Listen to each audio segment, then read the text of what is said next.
entrepreneurial process. So first of all, today's program is brought to you by Business Healthcare Technology Connect, the Allied Group, and Do Ventures. I am your moderator, Howie Jacobson, and in a few seconds I will introduce today's presenter, Danny Warshay of Do Ventures. First thing I'd like to let you know that if you like what you hear in this program, and you want to continue on the path and find out more and really gain some experience and skills in a very Socratic and engaging way, Danny is going to be presenting a live full-day entrepreneurial process workshop in Boston, and the date for that is January 21st, 2015. And we're not going to be talking a lot about that or very much at all on this call. This is not a sales call. This is an information sharing call.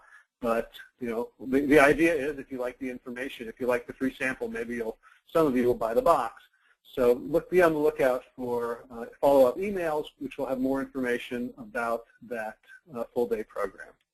So now let's talk about Danny Warshay, who will be doing the rest of the presentation. And Danny, if you could bring up your impressive bio slide. So Danny is a serial entrepreneur.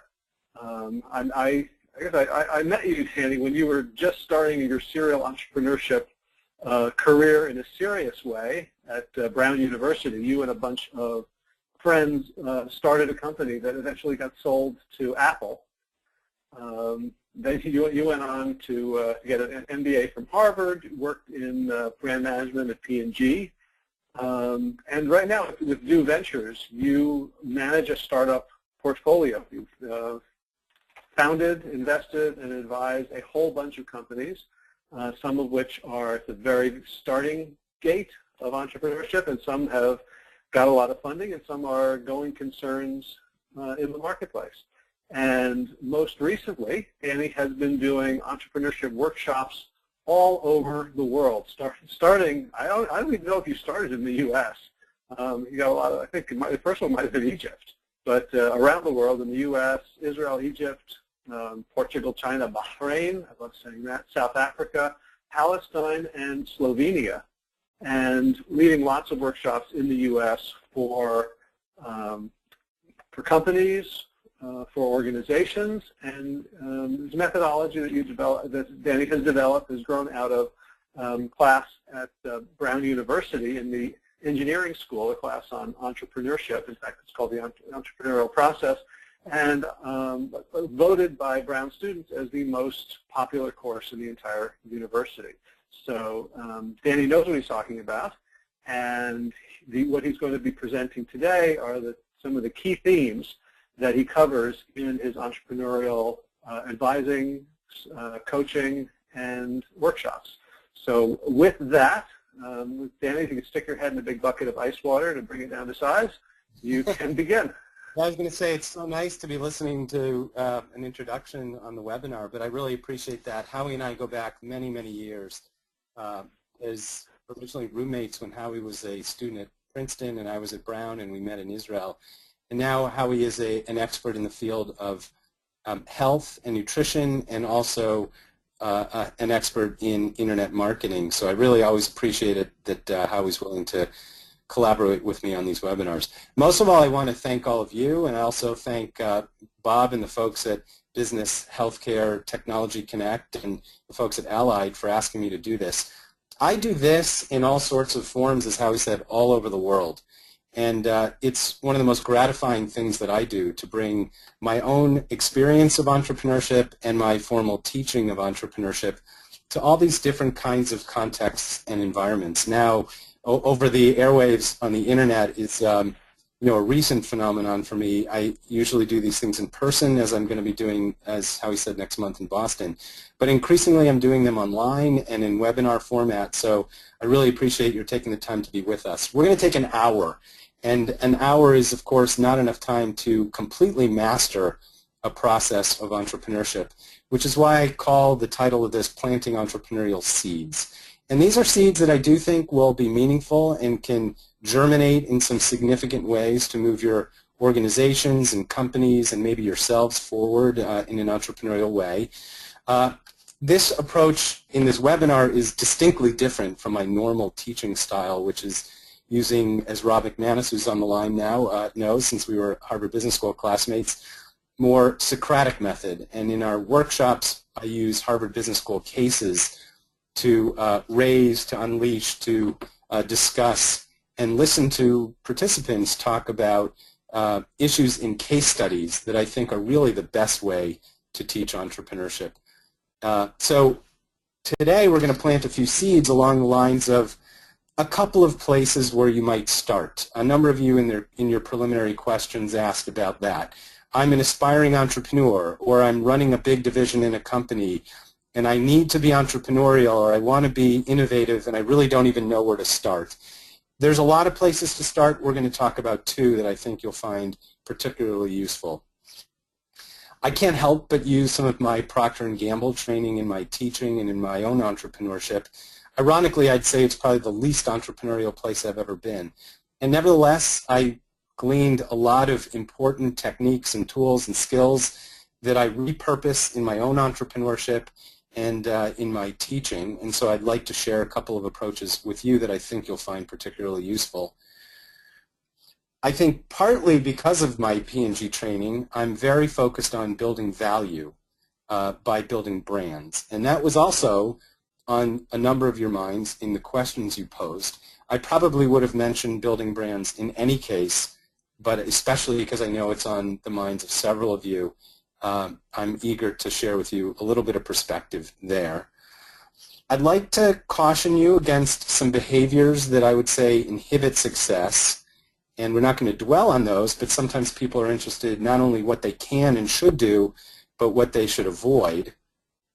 And then we'll end with something a little bit more hopeful, which is behaving entrepreneurially to outmaneuver competition, and that's to enhance behaviors that I think are conducive to leading you to be more entrepreneurial. So those are the seeds that I think were appropriate based on the questions you asked.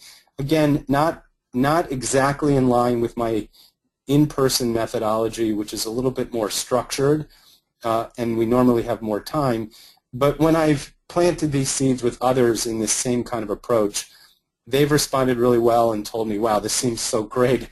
I'd like to learn more, and you're always welcome to stay in touch with me if there's any clarity that I can offer offline or any other way that we might collaborate. So let me start with that first seed, which is a couple of places where we might start based on some of the questions that you posed. And one is, and it's probably germane to a number of you who I recognized are coming from technology environments, especially medical technology, healthcare technology, though not only. And that is that we can start with a unique capability such as technology. And you'll hear me indicate that we're not just thinking about technology when we think about unique capabilities, but one place that people often think about is technology. And I always love this quote by Isaac Asimov in terms of how we might think about technology as an entrepreneur, and it's the most exciting phrase to hear in science. The one that heralds new discoveries is not eureka, but rather, that's funny. And I'm sure that many of you can relate to this, especially those of you from technology environments, but it's rare that there's a bolt of lightning out of the blue that strikes us and in a moment clarifies for us what a breakthrough in technology might be or how that breakthrough in technology might lead us to an entrepreneurial opportunity. And instead, it's usually we kind of scratch our head and we see something operating not like we're used to. And often those are the kinds of insights that do lead us from a technology to entrepreneurship. Let me share with you one example that I've grown to understand quite well, and that's related to one of my own companies, G-Form. I was the founding president of G-Form just about 4 years ago. We're now about 150 people. We're growing really fast. I'm going to share a little bit of information, but mostly it's to share an example of what I just described. Not a eureka moment, but one of these scratch-your-head moments where we had some technology that behaved in some odd ways. So, for example, we came across this technology that absorbs impact. It's called a non-Newtonian technology, and that's about as much as I could describe about what that means. But it's a technology that will absorb over 94% of energy from impact, and that can be body-to-body impact. So, for example, we use that technology to protect athletes, soccer players, hockey players, other kinds of athletes from all over the world. And we also use that same technology to protect electronic devices like phones, notebook computers, those kinds of things. It's made out of some proprietary materials that we've discovered, and hence the start with technology, but we really weren't sure where that technology might lead us. We noticed that it instantly stiffened when something hit it, and so that was that kind of scratch your head moment of, that seems a little odd, not sure what to do with this. We noticed that it returned to its normal soft state, and we now have over 100 patents protecting the phenomenon that I just described. And I'm going to try to share with you a video that should tell us a little bit about how this works. It's a little entertaining, so I hope you enjoy it. Gravity hurts a lot. You could protect yourself with traditional foam and plastic padding that's bulky, heavy, and eventually breaks down. Or you could protect yourself with science, the science of G-Form. G-Form RPT pads are made from a composite of boron XRD and proprietary G-Form technology. At rest, the urethane molecules in the composite slightly repel each other, making the pads soft and flexible. However, as soon as the pads are struck with a rock, tree, or bowling ball, the molecules utilize the energy and instantly bind tightly together, forming hydroclusters to create a hard protective shell. As soon as the energy dissipates, the molecules return to their original flexible state. Or in short, G-Form's RPT pads harden on impact, saving your elbows, knees, shins, and better than any other pad on the planet. And they also fit under skinny jeans, asterisk. And that's science. That's G-Form.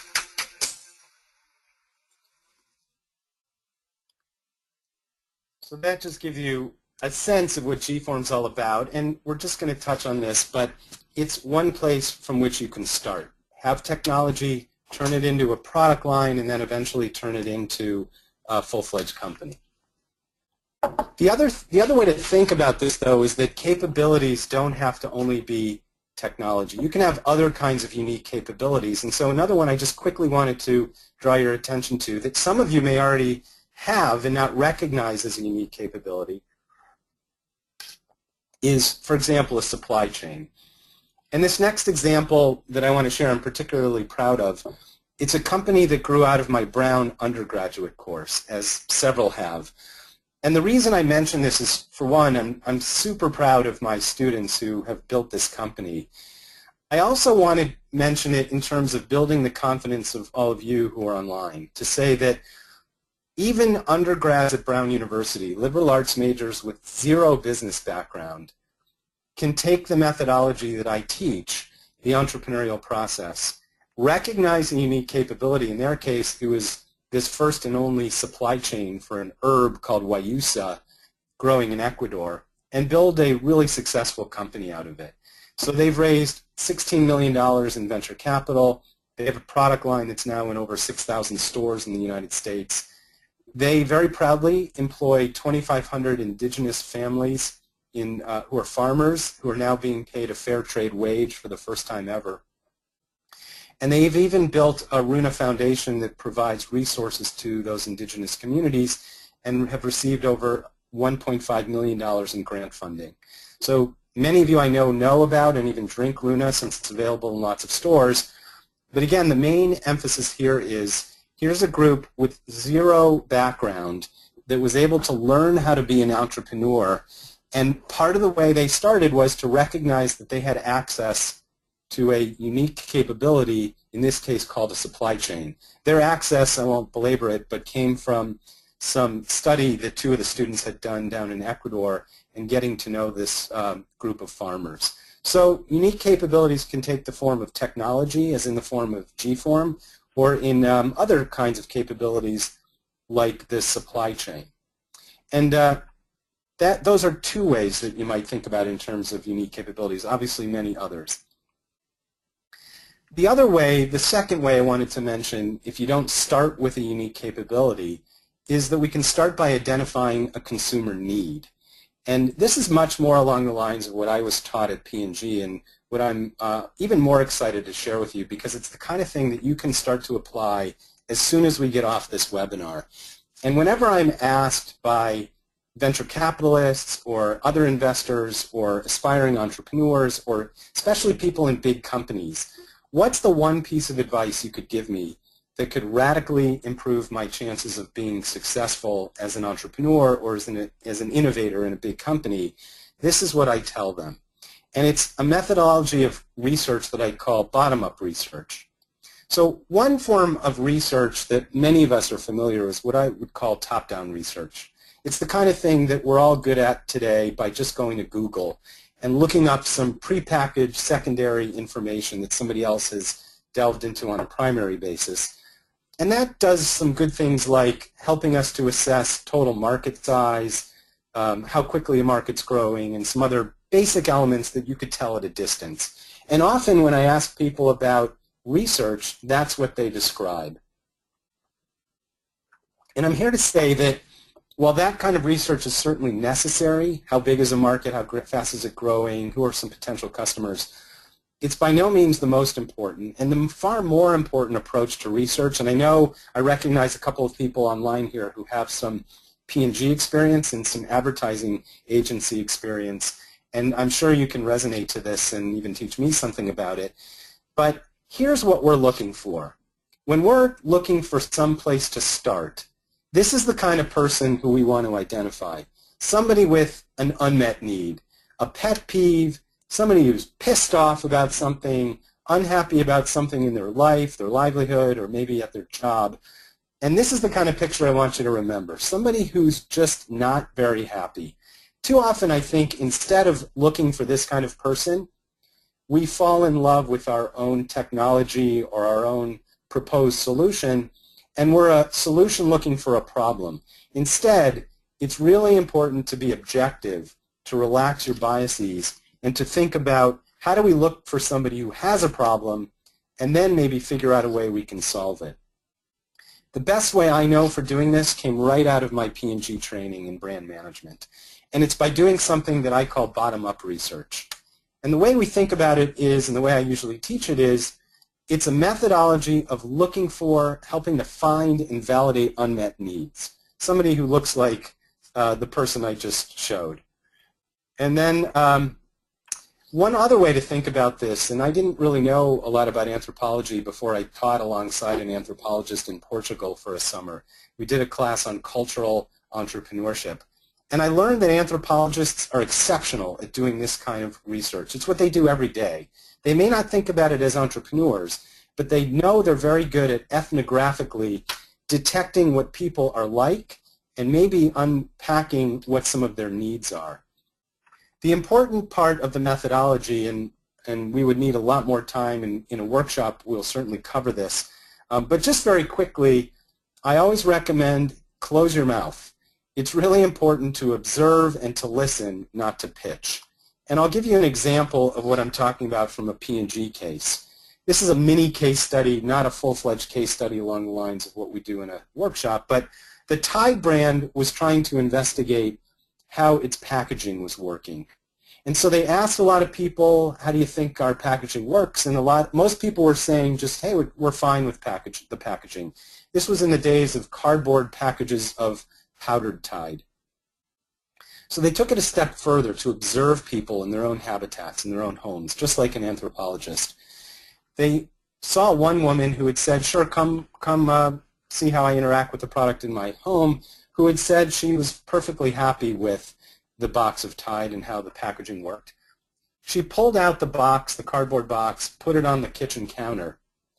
And then she pulled open a kitchen drawer, pulled out a very sharp knife, and stabbed it in the side of the box, bore a little hole into the box, and started pouring the powdered laundry detergent into a measuring cup.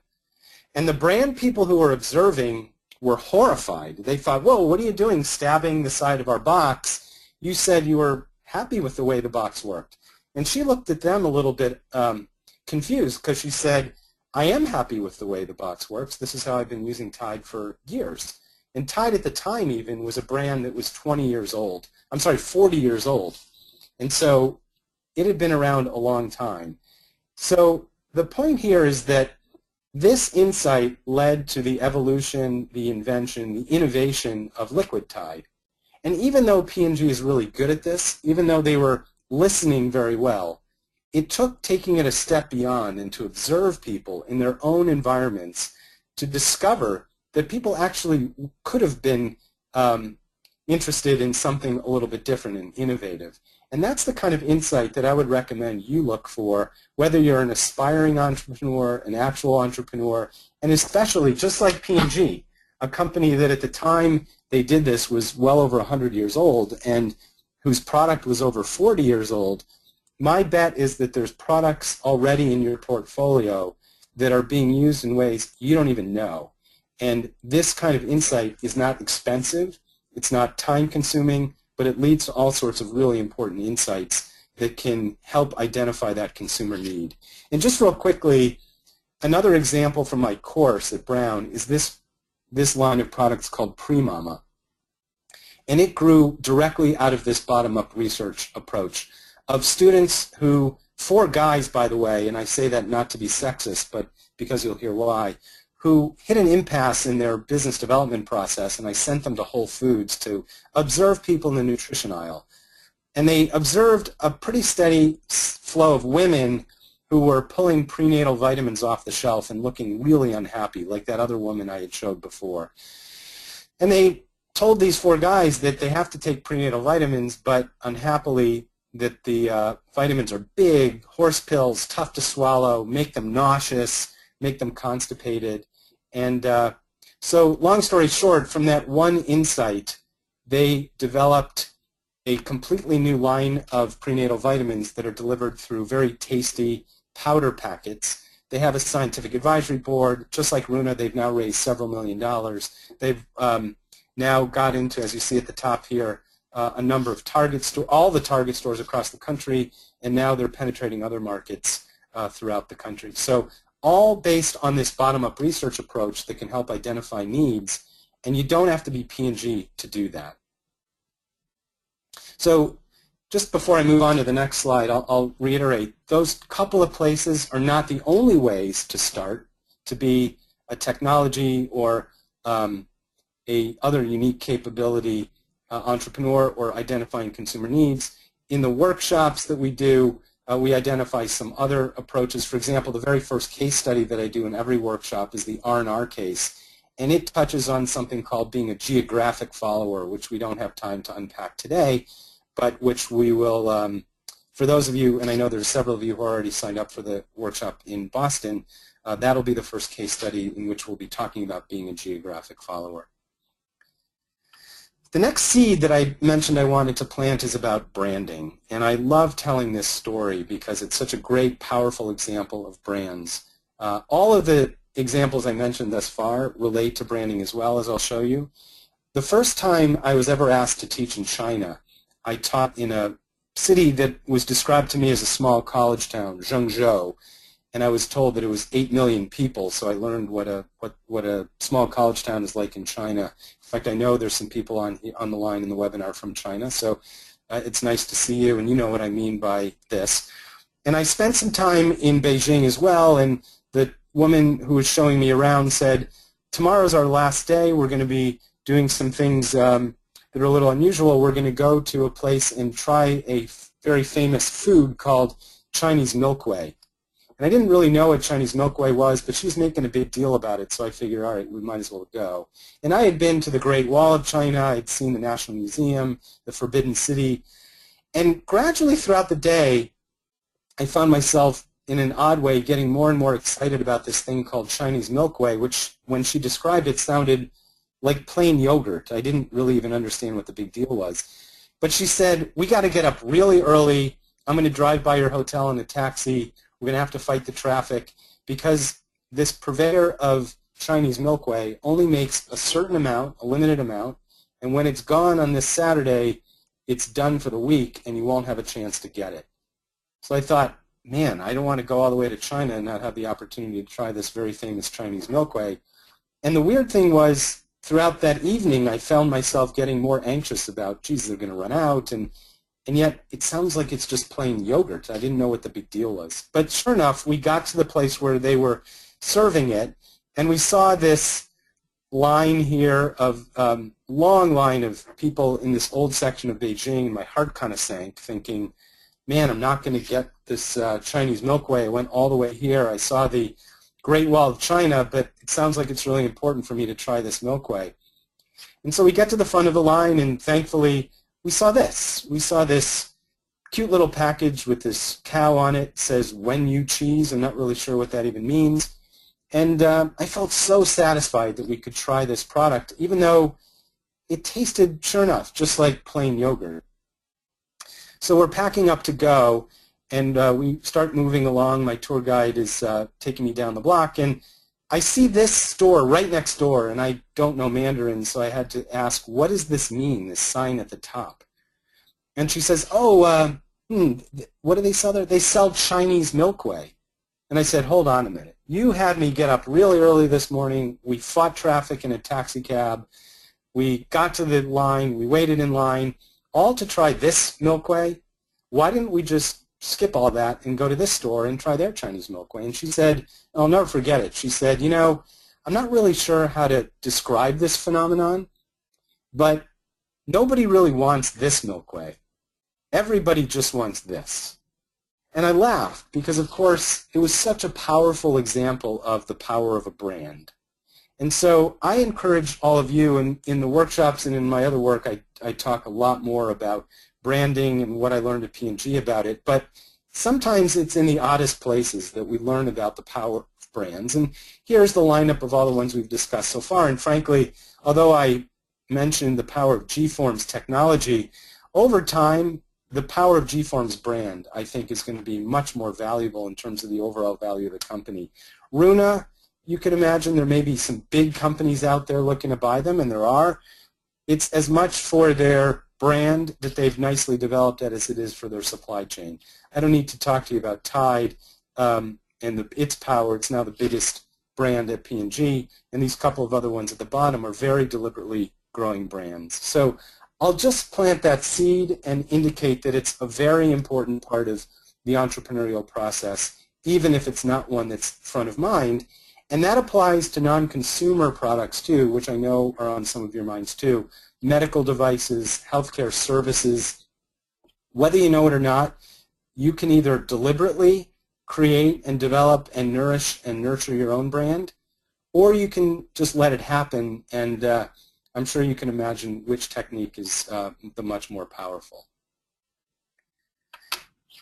I want to shift a little bit to talking about more execution, and I know that's on some of your minds as well, because some of you said to me, gee, we're actually pretty good at the early stage entrepreneurial innovation piece of it, discovering new opportunities, developing new bottom-up research to find new ways of value that we can deliver to our customers. But it's in the execution and boiling that down to a real business that we're having a hard time. And so one hallmark of entrepreneurship that I've experienced and that I teach is speed, agility, and nimbleness. And there's two adages that I want to share with you that I'll illustrate by a couple of examples. And this gets to the seeds that I mentioned before about avoiding behaviors that inhibit entrepreneurship and encouraging behaviors that enhance it. So one is this adage of make 3 quick putts instead of trying to make 1 perfect one. And there's a really good case study that I always do in all my classes and that I would usually do in a workshop called Knight Ridder. It's about the Knight Ridder newspaper company and how it was a really successful company for many years, even generations, and along comes this thing called the Internet, which outwitted the more stable business that thought it was invulnerable. And one of the ways was by this approach, which I do think is the hallmark of entrepreneurial companies, to make 3 quick putts instead of trying to make 1 perfect one. The other complementary one, and I'll tell you a couple examples about these, are if you're not a golfer, maybe you're a chess player, little bit more intellectual appeal, which is to make 3 chess moves in the time it takes your opponent to make 1. And if you do that, if anybody on the line here plays chess, they'll know that if you can make 3 chess moves in the time your opponent makes 1, you will win every time. And again, this resonates a lot with that corporate ventures kind of need that I heard echoed in some of your questions, in which the Knight Ridder case does a really good job of addressing. Let me give you a couple of examples. Here's one from the P&G side, which is a counterexample to what I said before in terms of P&G's ability to do some innovation really well. When I got to P&G, I was on the Duncan Hines brand. It was actually quite a nice brand to be on for its samples, better than being on Metamucil or Attens or some other brand, which was a more challenging one to sample. And so I was in charge of the budget. It was a very large, tens of millions of dollar budget, and I saw a charge recurring every month that said something like soft chocolate chip cookie manufacturing plant write-off. And I went down to my budget analyst and said, what the heck is this? It's recurring every month. It's not a big amount, but it's persistent. And my analyst shuddered. You could tell he really didn't want to even talk about this. He was embarrassed. And he said, well, you know those soft chocolate chip cookies that are shelf stable? And I said, oh yeah, you mean like Entenmann's? He said, yeah, that's the problem. We invented that technology. I said, oh, well, I don't see the Duncan Hines version of that. And he said, yeah, we were able to be first to market there, but we kept polishing, we kept tweaking, we kept strategizing, we kept checking, we kept imagining that there was some flaw here. And it took us forever to get there, so far that even though we had built a plant, by the time we were ready to go to market, we would have been third to market. And there was no room in the market for a third entrant in soft chocolate chip cookies. And so we had to mothball the plant. And now every month in your budget, you see an unfortunate reminder of our inability to move quickly and instead lining up the perfect putt. The counterexample to that, which I think is what I like to emphasize in my teaching, in the workshops, and in my own entrepreneurship, is another G-form example. And it's a dramatic one that I use in all the corporate environments in which I teach. And it's about an initiative that surfaced when we were talking to our distributor in Dubai one Monday. This was about 2 years ago. And the Dubai distributor on Monday said, gee, it's too bad you don't have a 7-inch version of your iPad case, because this Saturday we have an opportunity at the largest trade show in Dubai to present something to Sony and Samsung, and they would have loved to see a 7-inch version. So almost, I'm sure without thinking, my partner Dan blurted out, well, would you like one? And the Dubai distributor said, well, no, you may not have heard me. I said the trade show is this Saturday. And Dan said, no, I heard you. We'll get you one. So we hung up the phone, and I wasn't quite sure what he was thinking, but we walked down the hall and we talked to our in-house design team, and we said, can you, on our SolidWorks CAD-CAM software, mock up a scaled-down version of our iPad case for a 7-inch tablet? They did. They emailed it over to our manufacturing plant about 20 minutes north of Providence. They cut a tool on our CNC machines. The next day, they poured a mold, and that evening they had some samples that they were sample pieces that they were curing. The next day, we rushed them over to our cut and sew factory, which was 20 minutes the other way from Providence. And then we needed a way on that Friday to get it to Dubai, so we called up one of my old Brown students who was still around in Providence, and we said, hey, Jeremy, how'd you like to jump on a plane and take this to a trade show in Dubai? And he jumped at the chance. So all was well. We thought, wow, we took a deep breath, quite a team effort, until Jeremy called us from JFK Airport and said, oh my God, I forgot, I'm a Canadian citizen, I don't have the right visa, they're not going to let me on the plane, which is only in a few hours. So undeterred, we found somebody else in Providence who one of the other people at G-Form knew, and he came to the rescue. We said, quick, get to JFK Airport, meet up with Jeremy, he's going to hand you a satchel. It felt like this spy exchange. He jumped on the plane to Dubai. He landed in Dubai in time to get to the trade show, handed it to our distributor, who was dumbfounded and I think never imagined we would have been able to follow through on that. And sure enough, showed it successfully to Sony and Samsung. And I remember one of the last times I was teaching a workshop with this particular example, I was in South Africa. And it was somewhat embarrassing, but the South African company gave me a standing ovation because they couldn't imagine that this was possible. But it radically changed the way they saw their whole development process. So for them and for many big companies, maybe some of your companies, they think, maybe you think in terms of years or at least months. And this was an example of at least an early stage company being able to turn on a dime and capitalize on an opportunity that led to substantial sales in 1 week.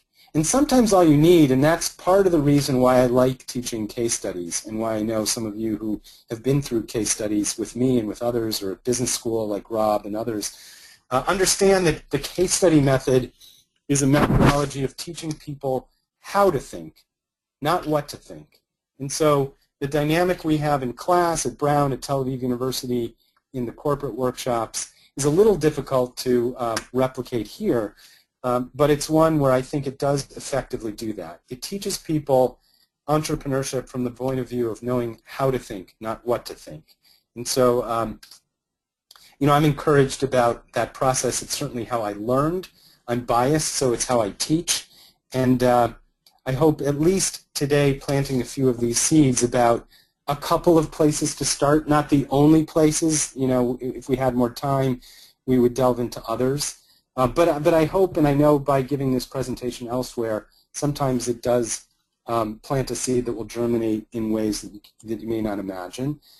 The P&G approach to discovering unmet needs is a really important one. If you learn nothing else from today, if you apply nothing else, I hope that bottom-up research will be part of your methodology. It's not hard to do, though it is part of the training that I do. It's why I went to South Africa, because there's some things that are challenging about that.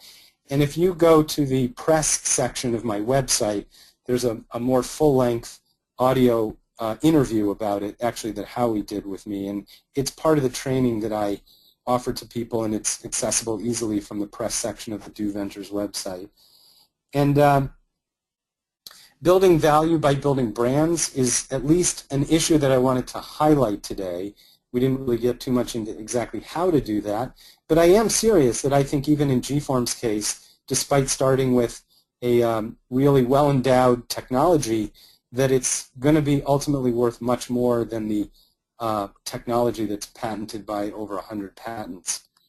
Avoiding behaviors that inhibit success. We talked about a little bit of that from the P&G perspective of belaboring something, trying to line up the perfect putt, and taking way too long to get to market, so you miss an entire market. And then instead behaving entrepreneurially to outmaneuver competition. And I want to end by saying all of these issues can relate to products, which is partly what we talked about. Talked about a little bit of technology that can lead to products and services. But also, entrepreneurship can very much be about other elements of your company, such as business models. And I believe that so much that in every workshop, in every training I do, in every class I do, we devote a whole module to developing business models, and we do a great case on a company called Profit Logic, which built itself up from being a consulting firm, a pretty unscalable model, to a large, successful, scaled software company that was sold to Oracle for $250 million. So I hope that all shared a little bit of the seeds that we planted. I always like to end that section of it with this quote by Marcel Proust that some of you know. I also include in all my emails. The real voyage of discovery consists not in seeking new lands, but in seeing with new eyes. And I hope a little bit of what we've done is to open some eyes. And if you're interested in your eyes being opened a little bit more and digging into this in much more of a concerted, organized, structured way, here's the next workshop that I'm leading. It's, again, brought to you by Business Healthcare Technology Connect and the Allied Group. There's room for only 35 seats. A bunch are taken, and the Business Healthcare Technology Connect is itself 600 people. But in order for us to achieve this dynamic of Socratic method, we limit it to 35. It's a full day. We do 2 case studies in the morning that deal with what is entrepreneurship and what are some of those models where you could start, developing business models, managing uncertainty, and deal a lot with funding and how does traditional funding work and how can you apply those models even in big established companies. And then very explicitly deal with the topic of corporate ventures with that Knight Ridder case that often opens the eyes of lots of people who come from corporate backgrounds. I can talk a little bit in the Q&A about some more detail on that. But if you're interested in that, you can approach me at my website directly, or we'll be sending you, if you're interested, an email about that as well. I know how you've looked through some of the questions, and I see we're getting others. In the short amount of time we have left, do you want to offer some of those, and we can dig into them as well as we can in 15 minutes? Yeah, so I'd like to invite people who had questions that were triggered by your presentation to type them into the questions box, and also to keep a quarter of an eye on those. And in the meantime, if it's all right, I'll ask some of the questions that we've received, and maybe a couple of my own that came up during your presentation. That would be great. So a common thrust of a question is, okay, I can see how a nimble company, a startup with no preconceptions and no culture of bureaucracy could get this stuff done, but I work in a big company, or I'm in a big in a large division, or I'm low level. How do I bring entrepreneurship to a larger organization? Is this solely for the young and the fast, or can other companies do this too? Yeah, it's an excellent question, and it's really one of the reasons why I do what I do, because I started teaching entrepreneurship in a pretty traditional academic setting at Brown and then at Tel Aviv University in their MBA programs. And then I got, really out of the blue, I didn't expect it, lots of inquiries, lots of requests to essentially teach entrepreneurship in corporate environments. So for example, one of the places that asked me to do this was Delta Dental. Many of you may actually have Delta Dental insurance for your dental needs. The CEO approached me and said, Danny, our business model is going to need to change radically over the next few years, and we don't know what to do about it. And it would be great if you could devise an intentional, intensive process for teaching our people entrepreneurship, and that's what we did. And so it turns out that the same methodology that I use in the classroom at Brown works really nicely at places like Delta Dental, or I did one of these recently in a very large Boston-based law firm. And then another one internationally at that South African company, multi-generational, very big consumer products company. I did another one in Slovenia this summer. All corporate environments, and this same entrepreneurial process in some way moves the needle even more meaningfully in these environments because they have something to lose. Entrepreneurs have the benefit of scarce resources. They don't actually have a lot to lose. They may feel like they do, but not actually compared to a company like P&G or Delta Dental in terms of its brand, its heritage, its reputation, its customer and client contacts, its patent portfolio. And so teaching people some of these techniques, such as bottom-up research, such as how do you innovate around a business model? That's one of the reasons I always do the profit logic case, because especially in a corporate environment, often businesses are just so used to applying their same business model, it may not even occur to them what other options they may have in terms of delivering the kind of value that they're delivering.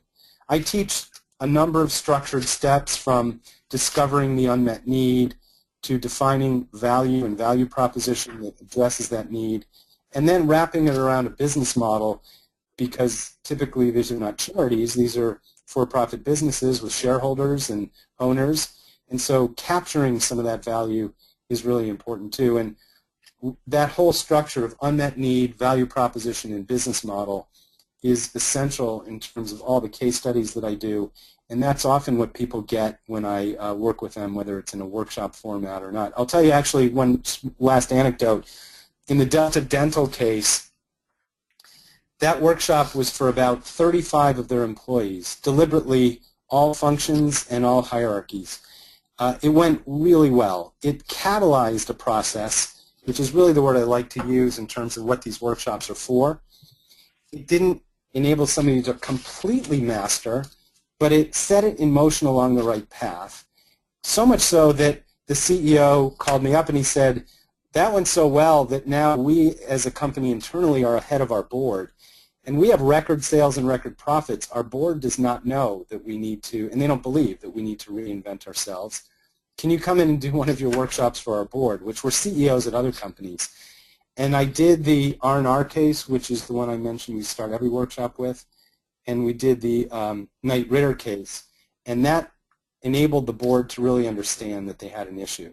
Just like Knight Ridder had an issue when the internet came along out of the blue, and they thought they were invulnerable, the board at Delta Dental understood that they might have a challenge. And they're an innovative company. They're going to be around for a long, long time, doing great work in the dental field and maybe others.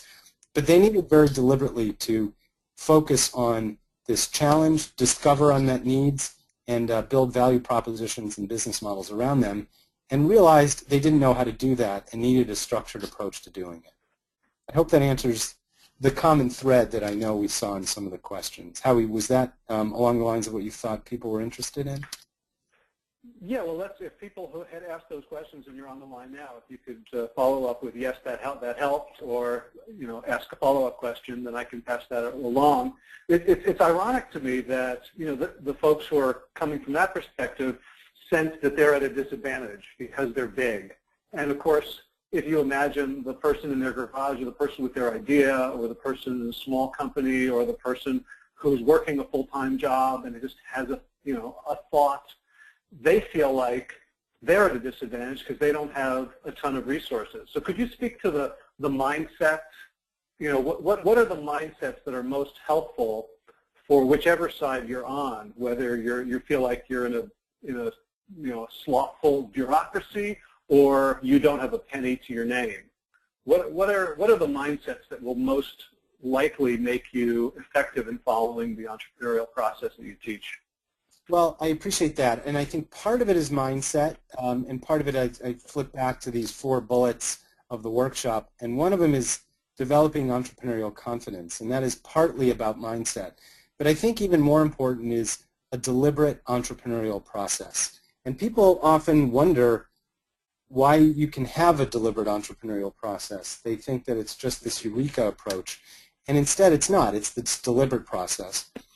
And part of it is also, and I love this first case study that we dig into called R&R, because I think more than any other case study I do anywhere in the world, it illustrates how being early with scarce resources can be an advantage. The definition that we use, actually that we used at Harvard Business School, that we use at Brown, and I use all over the world, of entrepreneurship is pursuit of opportunity without regard to the resources you currently control. And one of the really beautiful things about that case study R&R is it illustrates better than any other example I know of how the fact that this one entrepreneur with really just one part-time employee was better suited, was better positioned, not worse positioned, than much bigger companies than his to pursue opportunities because he wasn't bogged down with resources that they currently controlled. And I don't have time to dig into the details of that case study R&R, but it's why I start every case study workshop or class with that case study, because you can view it from both angles. The case study illustrates why having scarce resources is actually a better position in many cases than having too many resources. And then you can also be P&G, or in that case study we talk about Hasbro, and how having too many resources can be a disadvantage. Having brands that you need to protect, having IP that you need to protect, having existing client relationships, having an existing business model that biases you, like in the Knight Ridder case when the internet comes along. And even having too much money and too much funding, which we don't have enough time to dig into right now. But one of the things that comes out of the case studies very deliberately in both the R&R case and in the Knight Ridder case is that having too much money, having too many resources, even financial resources, can be a hindrance to behaving entrepreneurially, to having confidence of behaving entrepreneurship, and very much in terms of those two adages I mentioned at the end of moving quickly. Let's face it, why did P&G move slowly when they had all the advantage in the world versus Entenmann's and Keebler about launching a soft cookie business? It was because they were being conservative about protecting those resources. And you might argue they weren't doing anything wrong, except from the entrepreneurship side and moving quickly in implementation of innovation. That's perhaps a disadvantage. And again, it's one of those implementation issues that we talk a lot about at more length, but that hope will plant another couple of seeds. Great. So related to moving quickly, there's a question in the chat box here from Gerson who wants to know about the methodology you present. How does it relate to creating a startup that requires FDA approval for their products? So obviously, there are certain types of moving quickly that would get you in big trouble with the FDA. Do you have experience or thoughts about regulatory oversight if that's your business? Yeah, I think it's an excellent question. I appreciate it, Gerson, for your asking this. I do have experience doing this. For example, I was the founder of a healthcare venture capital firm called Health Business Partners, and we dealt a lot with regulatory environments, both RX and pharma, as well as the Dietary Supplement and Health and Education Act and the Food Act. And one of the ways I think we helped our companies navigate this was you can't really change the legislation, but you can work within it and you can iterate around it. So, for example, there are certain FDA-governed products that could be either a drug or a food. I'm working with a group right now that's looking at both. And depending on how you tweak the invention and the evolution of the product, you can change the way that the product or proposed product is categorized. So one is to think a little bit more generally, and that usually comes from insights you gather from that bottom-up research approach. Oh, somebody might be willing to ingest this product instead of as a pharmaceutical, as a nutraceutical, or even as a food product, which is regulated really differently. If you're just dedicated to the far conservative end of that, then you're kind of focused and stuck with that regulatory kind of construct. But even there's ways to move quickly in terms of business model and how the product is sold. You might even think about licensing what you've developed so that you don't have to bear the time frame and cost associated with the full process of getting it to market.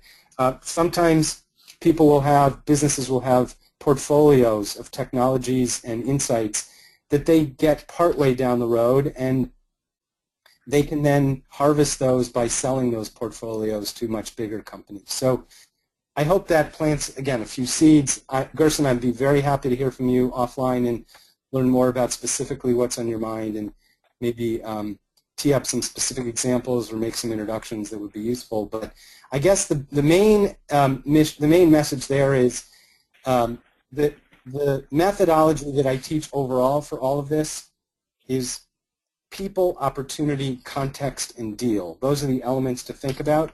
You're talking about a context issue, and one of the things I always advise is don't necessarily imagine that the cards you're dealt are the ones you have to play, and that if you think a little bit more holistically about what's the consumer need you're trying to address, there may be some ways to relax the FDA constraints that you think you have to be constrained by. Great. There's a question from David that echoes a lot of the questions that we received around funding. And in this case, it's about how do you think about risk mitigation before you present to investors? And I hear you that too much money is a problem, but I don't hear a lot of entrepreneurs worrying about that. Mostly they're worried about where are they going to get their seed funding, where are they going to get their first round, are they going to have enough to create product? Is their runway going to be long enough? How do you help entrepreneurs deal with that issue that feels so crucial to success? Is it as important as people think it is? And if so, or if not, how do you help them? Well, it certainly is an issue, and I'm not at all cavalier about the issue of scarce resources. At some point, you need resources, and many companies, of course, need lots and lots of resources. It's why a whole module of my course is devoted to raising financial resources. And interesting, I really love David's question because it combines two modules that are echoed through a case study that we do on e-ink, the technology that eventually supported the Kindle. And we don't have time to dig into the whole case study, but managing under uncertainty is a big part of, I think, what's under David's question, risk mitigation before investor presentations. And a lot of what we talk about is the different ways in which you can raise financial resources, some kind of the classic methods of angel financing and venture capital. And it's worth at least understanding those, even if they're not appropriate for your particular stage of growth. And then we also talk about less traditional ones, like more recently we talk about crowdfunding. I've been involved with two of my startups recently that have raised a very significant amount of money through Kickstarter and through other crowdfunding mechanisms. And if you talk about risk, I mean, there's a platform where you're blasting to the world what it is you're doing. And my recommendation typically, and you have to take this with a little bit of a grain of salt, especially if there's intellectual property disclosures involved or maybe other things that's on David's mind about investor presentations. But generally, my rule of thumb is the more people you can share your idea with, the better. Because ideas are really worth nothing. And that's where people, I think, overestimate the risk involved at their early stages with disclosing their idea. The idea, many of us have ideas walking across a college campus or in the shower. It's only through taking the next steps in this entrepreneurial process that you develop an idea into an opportunity. And once you develop it into an opportunity is the point at which you may need to raise some funding, but you can't get to a real legitimate opportunity unless you mention it to people who can probably introduce you to sources of maybe capital, but usually it's other kinds of resources and insights that will be useful to your transitioning from just that idea into an actual opportunity. And so I usually see people relax a little bit when I talk to them about that. They go open up their opportunity, their idea to other people, and those people are often in a position to help them informally or formally. And usually it will lead to some form of resource, financial or otherwise. Again, the R&R case study is an exceptional example of that. And if David, you wanted to talk offline about that, or anybody else, I'd be happy to do that. I hope that answered at least a couple of the points that I know were raised in David's question. I know we're just about out of time, so I want to respect everybody's time. If there's anything else on people's minds that they wanted to get to me, they're certainly welcome. I have my email address, and my website has some resources that themselves may be useful. And if there's anything else on anybody's mind, they can also be in touch with the Business Healthcare Technology Connect, because they're going to be leading this workshop next month, and that will be another place in which we could delve even deeper. Right. Well, so something strange has happened, at least in my experience of being on hundreds of webinars, which is almost nobody has dropped off. So I don't know if you have another 5-10 minutes to answer some more questions. I do. In fact, I see that Rob sent another to Bob about an hour ago, and he's asking whether he can type again. I don't know if Rob would like to echo his question, or Bob can relay it to us. But and then I know there's a whole bunch of ones that we didn't get to, and ones that were submitted. There were some, I don't want to have people think we're ignoring them. There were some that were very specific to their own companies, and we tried to layer them into some of the questions that we thought were more general. But if there are specific ones that you wanted to relay to me, I'm happy to do that. Any others? Well, here's a question that's actually quite good, and as a marketer, I would call it a buying signal, which is, can you tell me where I can go to sign up for the full-day workshop? Yeah. So above those questions? I love those questions. Howie, did you plant that question? No. I'm going to get to the slide that discusses it, and we're going to be sending people information about it, not to be heavy-handed. There's going to be too many people to actually accommodate in this anyway, but we actually don't have the specific URL here, but they can certainly, I think the best thing would be to email me at dwarshay@doventures.com, as I've got up on the screen right now, and I will field those requests and send you an invitation that you can use to sign up for the workshop. Is that a fair way to do it? Or Bob, I don't know if there's any other thing you want to inject here too. Yes, Danny. We will be sending everyone who attend today's program a copy of the recording by tomorrow, and within that email we'll give them some instructions for getting more information about the workshop. Great. I appreciate that. And it is the kind of thing that we can do elsewhere. It doesn't only have to be the Boston one, but the Boston one is the next one available, and it's filling up. So I'd recommend, because it's only got 35 slots, that people register soon. Great. Well, if you're willing to take a couple more questions, there is, well, Bob just retyped it, and it's related to several of the questions that we got from the registration form, which is about people. So Robert's question is about filling in the gaps in the core team of the venture, but lots of people wrote about how do I attract team members, or if they're with larger companies, how do I get people on board? So I know you talked about your basic structure. One of the things was context, another one was deal, and another one was people. So what can you tell us about finding the right, how do you know that you've got the right team or the right, mindset, behaviors, and attitudes from the people who are going to be pushing this thing forward? Well, again, I think it's partly mindset, but I have a feeling Rob might be asking about skill set, and that's a really critical issue. I'll reiterate what I said about that methodology, and Rob might even notice it's a methodology that I didn't invent. It came from Bill Solomon at Harvard Business School, who's the guru of teaching entrepreneurship there. He was one of my professors, maybe one of Rob's too. And it's his methodology in his article that I assign in all of my workshops called Some Thoughts on Business Plans. And it talks about people, opportunity, context, and deal. And by far the most important is the one that Rob hit on, which is people. And I love the adage that John Doerr from Kleiner Perkins talks about. He says, I would much rather bet on an A team with a B idea than a B team with an A idea.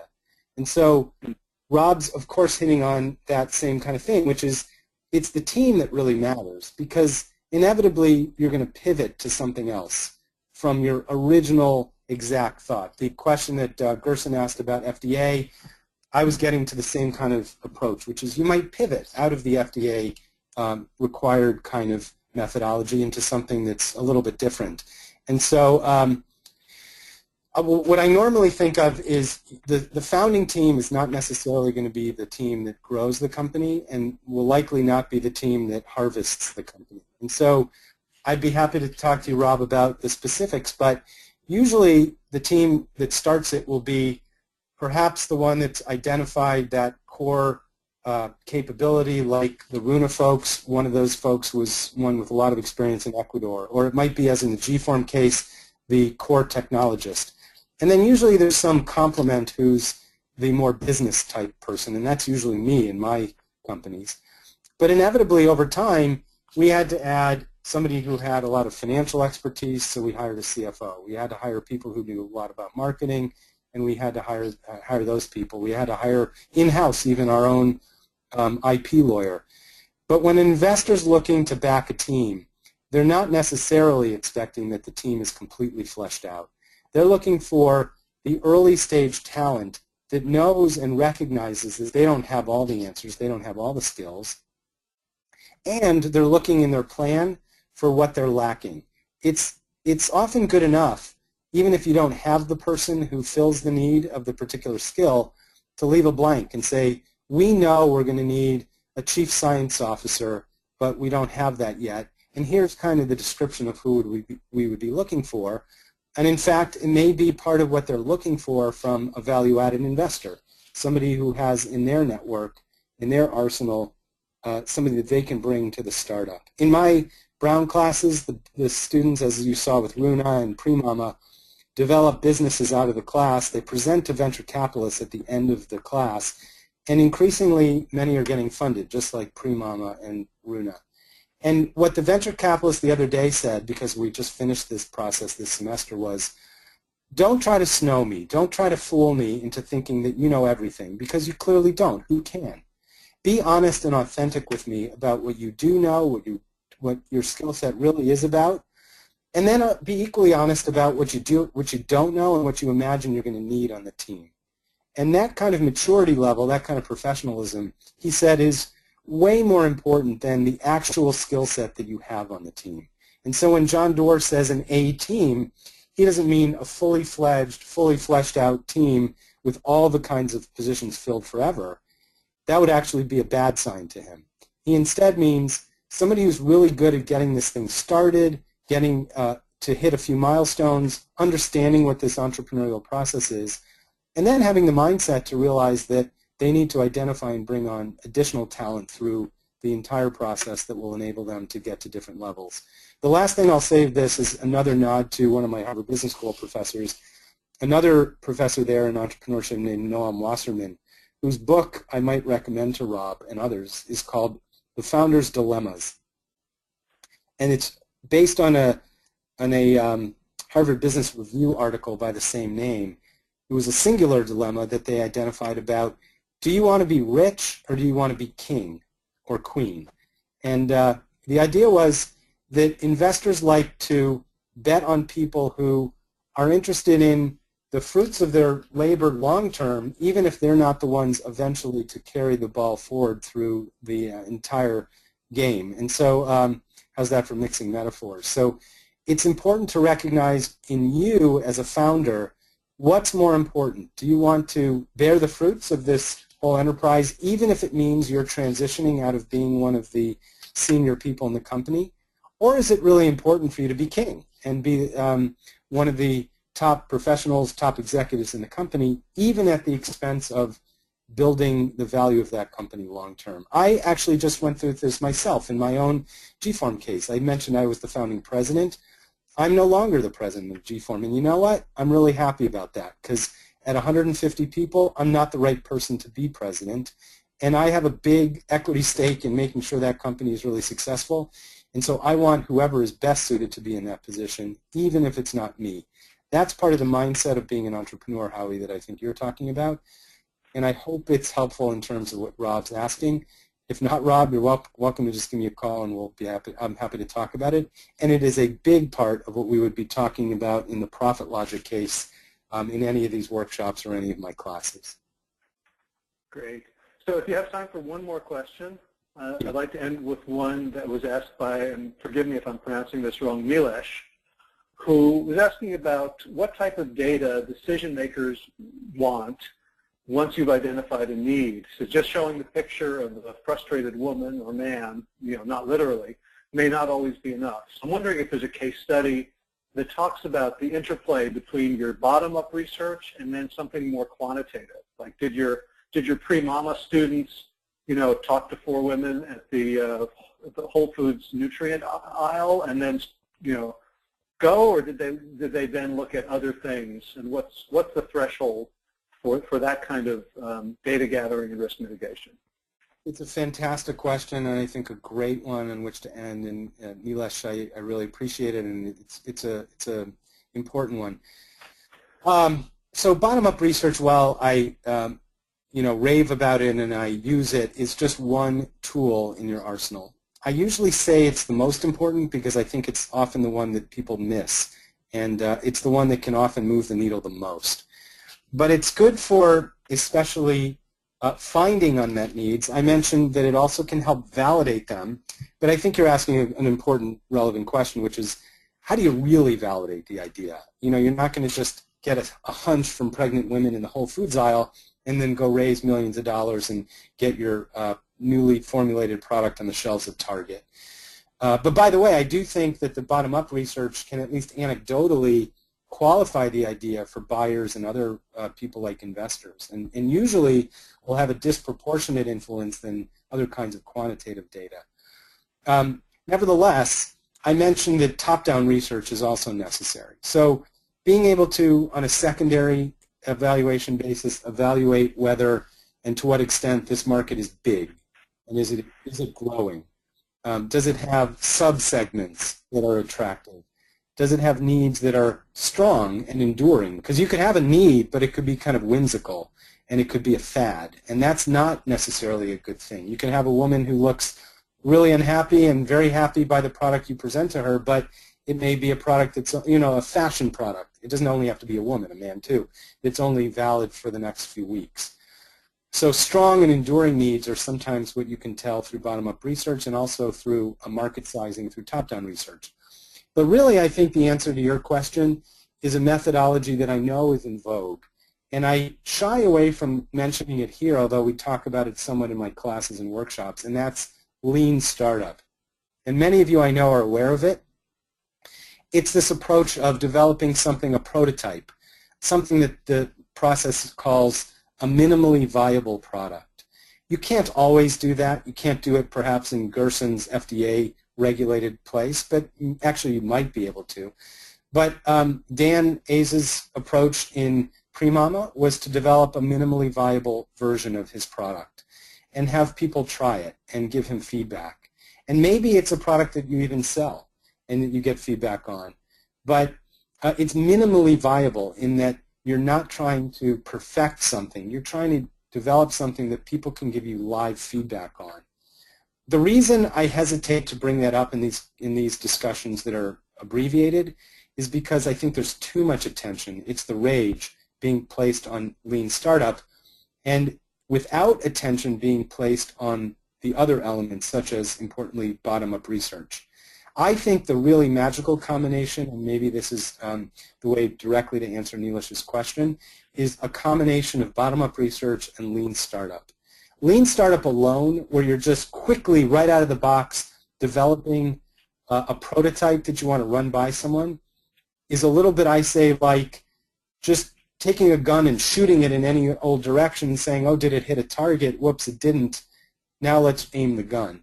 And I think it's far better to start with some quick, inexpensive, not resource-intensive, bottom-up research, which can aim you generally toward the hole. It's kind of the three-putt approach again. Then hit the ball with a minimally viable product. It will not be right. It'll be directionally right, and it'll give you then some opportunity for feedback.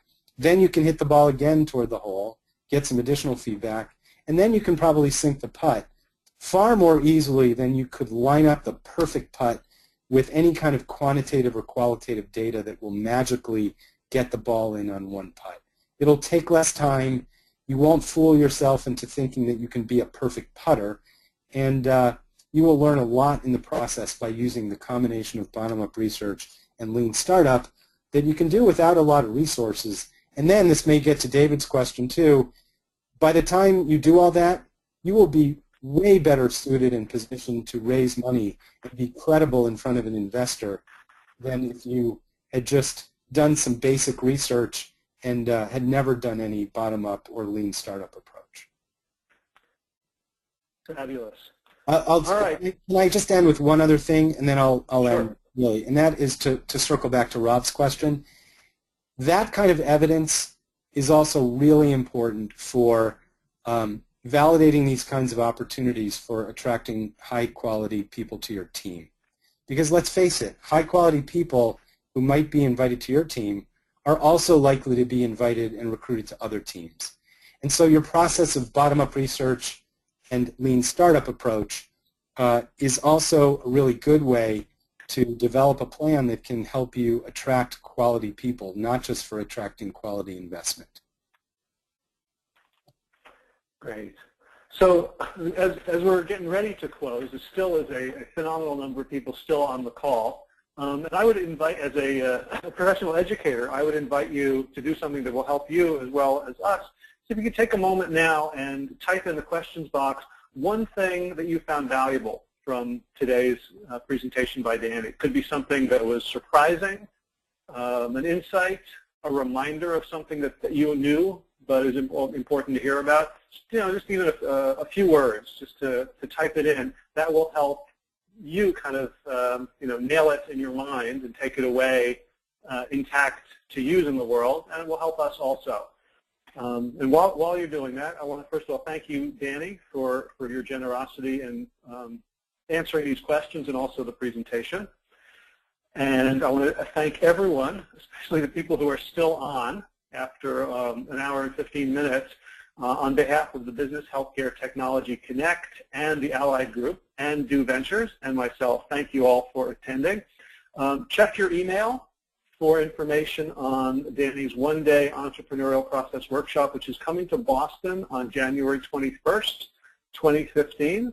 And everybody have a great day. I really appreciate everyone's attendance, participation, great questions, and the energy around this important and lovely topic. So thank you. Take care, everybody.